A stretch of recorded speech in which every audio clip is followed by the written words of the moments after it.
Oke, balik lagi di update AI minggu ini. Pernah kepikiran nggak, di saat perusahaan teknologi jor-joran bakar duit triliunan buat AI, kenapa justru ribuan orang malah kena PHK?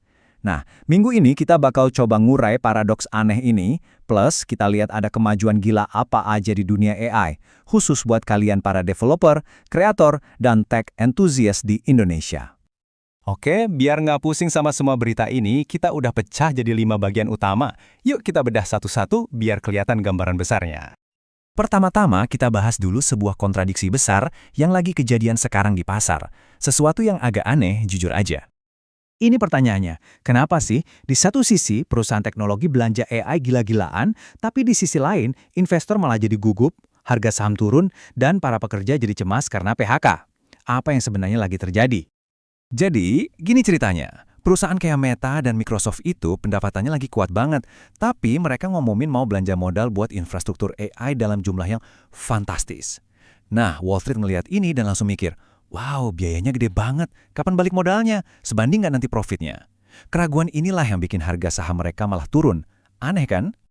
Dan kutipan ini ngejelasin kenapa ada PHK. Ini bukan sekedar karena AI udah ngambilin kerjaan, belum sampai situ. Ini lebih ke pergeseran strategi. Perusahaan-perusahaan ini lagi mindahin alokasi dana mereka. Duit yang tadinya buat gaji karyawan, sekarang dialihin buat beli chip dan bangun server. Intinya, mereka lagi pertaruhin segalanya buat masa depan yang mereka yakini bakal sepenuhnya digerakin sama AI. Oke, sekarang pertanyaannya, duit sebanyak itu dipakai buat inovasi apa sih? Nah, untuk ngerti ini, kita harus lihat laju inovasi yang benar-benar nggak ada remnya. Kita mulai dari rilis besar dari Microsoft. Microsoft baru aja ngerilis sesuatu yang keren banget, namanya Agent Lightning. Gampangnya, ini kayak ngasih memori ke AI. Jadi si AI ini bisa belajar dari pengalamannya sendiri, dari kesalahannya, dan jadi makin pintar dari waktu ke waktu. Semuanya otomatis jalan diam-diam di belakang layar. Cara kerjanya cerdas banget. Jadi agent AI ngerjain tugas. Terus sistemnya ngumpulin data, mana yang berhasil, mana yang gagal. Data ini dikirim balik buat ngelatih modelnya lagi. Hasilnya, AI yang bisa terus-terusan memperbaiki dirinya sendiri. Buat kita para developer, ini ngebuka banyak banget kemungkinan baru. Sementara itu, ada Telegram yang bikin gebrakan. Lewat Cocoon, mereka mau nantang raksasa kayak Amazon Web Services. Idenya itu bikin pasar GPU terdesentralisasi.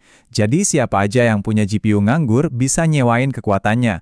Dan siapa aja yang butuh bisa beli pakai kripto. Ini alternatif yang menarik banget buat developer yang mau lepas dari ekosistem cloud yang itu-itu aja. Oke, dari inovasi teknis yang rumit, sekarang kita lihat gimana semua ini jadi tools nyata yang bisa kita pakai, terutama buat para kreator dan developer. Adobe baru aja pamerin teknologi eksperimental yang, wow, bisa ngubah cara kita ngedit video selamanya.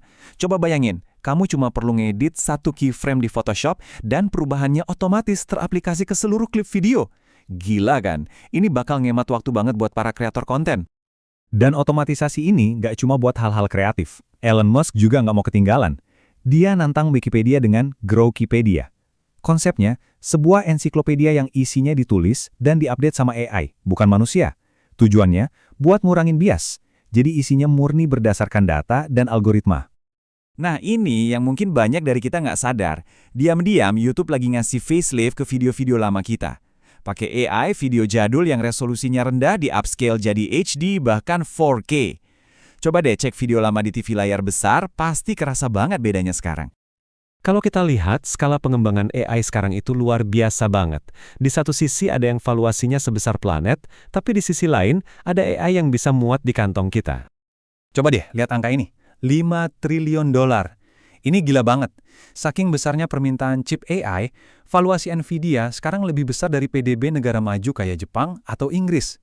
Ini bukan lagi cuma soal perusahaan teknologi, ini udah jadi kekuatan ekonomi dunia.